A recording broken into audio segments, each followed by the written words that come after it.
Hello. Dito po kami sa ano ni Ate Guy. Happy birthday Ate Guy. Kasama yung mga fans.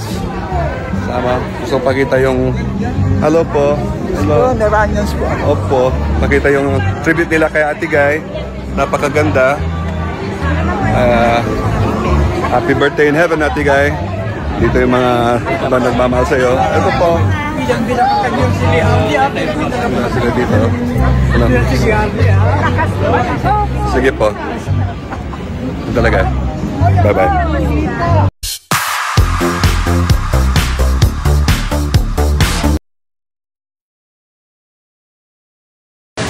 Hey guys, nandito tayo sa Eastwood.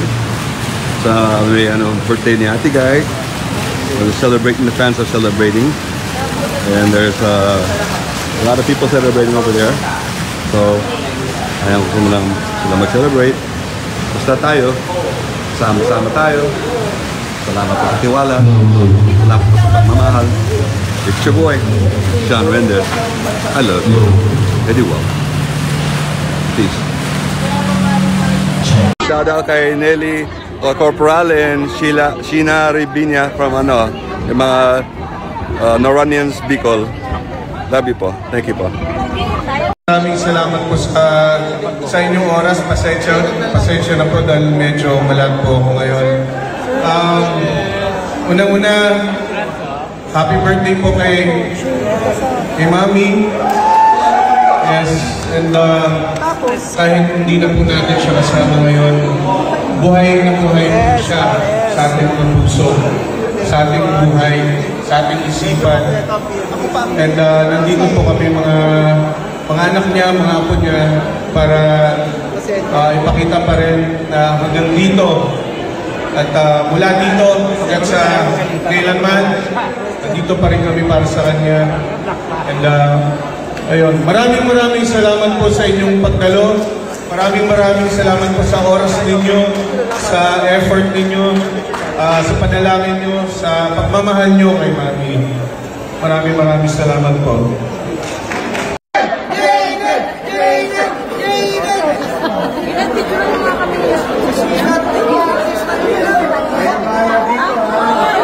Ayan po, nagpapalamat po Ian sa madaming tumangkilik ng pelikula ng nanay niya. Ito yung asawa ni Ian. Si Ian nakikipagchika sa mga fans. Ito yung anak ko, si Ian. Ito yung asawa ni Ian.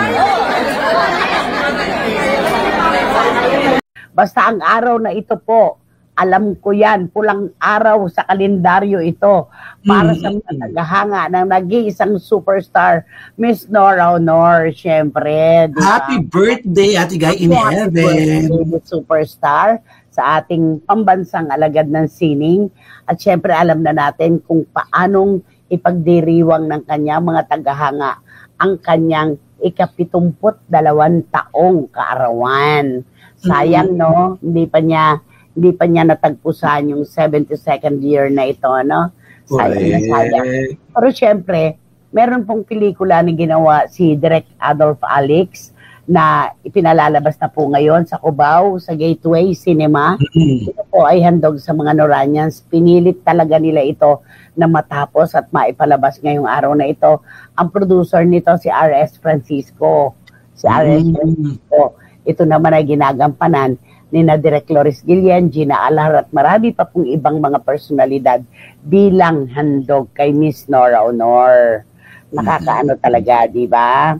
Ayan. Panoorin natin yung panay sa huling pagkakataon. Yung panay po ay termino para sa fans. Ganon. Ganon po yan. Sabi ni Boyce Caragay, happy birthday sa nag-iisa nating superstar at national artist, Miss Nora Honor. Punta na tayo ng Kamuning Bakery para matikman natin ang Pandenora ni Sir Wilson Flores Lee. Oo, tama, meron nga doon. Pandenora. Doon, Pandenora. Nung araw may Pandenora din eh. Kasi syempre kasikatan ng 70s, di ba? Grabe pa rin ang impact ni Ate Guy. Ibang level talaga pag si Nora Honor na ang usapan. Timeless. Sabi nga nila, Fanay is more than just a film. It's a heart, it is a heartfelt tribute and a reminder kung gaano kalalim ang connection ng mga tagahanga sa kanya. Hindi mo ma-fake ang ganong klaseng pagmamahal. Sana maipalabas din ang panay sa North America, lalo na sa US at Canada. Oo, karinawa, dahil kalat naman mga tagahanga ng superstar. Napakarami din sa US at Canada. Kaya hiling ni Juris Dr. Channel, sana maipalabas. Sana talaga. Ibang-iba talaga pagka Nora o Nora ang pinag-uusapan. Sabi ni Tita Nene Olanday, in heaven, Ate Guy, happy birthday. Sobrang miss ka na namin at mananalili ka sa aming puso. Sabi ni Tita Nene Olanday. Ayan. Si Lulu Malig, na kahit hindi nakakapag-live, hindi talaga pinababayaang makalampas ang CFM nang hindi niya pinanonood. Nagti-team replay siya. Salamat! Ako po, may singaw din. Ginagamot ko po ng mouthwash. Happy birthday po, Ate Guy. Sayang lang po at hindi nyo na inabot ang taong ito. Pareho pala kami. May singaw din pala si Lulumalig. Naku po. Hindi kaya ng mouthwash, anak. Kailangan talaga merong ointment tayo pinapahid. Ganun pa man, pagkasakit-sakit pa rin. Ang apektado po yung pagsasalita kasi nauulit-ulit. Kasi alam mo na hindi mo nabibigkas ng tama. Nababanat kasi, masakit pag nabanat. Happy birthday po in heaven sa superstar. Hindi ka malilimutan ng sambayan ng Pilipino sa kontribusyon mo sa pelikula at sa musika, Dan Clavesillas. Rest in peace. Ayan, ang tino mo, rest in peace ang sinabi ko, sabi ko, rest in peace. Diba?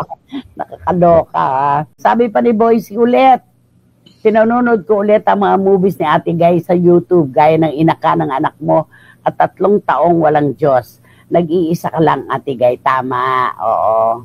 Napakaganda ng mga pelikula niya. Kami nga dito sa bahay, inuulit-ulit din namin. Yun nga Floor Contemplation, ilang ulit na namin pinanonood, di ba? Naku, dito nga sa radyo, sa FM radio. Naku ba, ang mga kantahan, Diyos ko, naraunor. Tapos susundan ni Haji Alejandro. Sabi ko, ano ba tumututugtog? Tama. Nakaka-kamilang Si Wating-Wating, to the one and only, the superstar Nora Honor, enjoy your heavenly birthday. Sabi ni Wating-Wating. At sabi ni Miss Nags, happy birthday po, Ate Guy, gone but not forgotten. Marami pa rin nagmamahal sa'yo kahit nasaan ka man ngayon. Tama, di ba?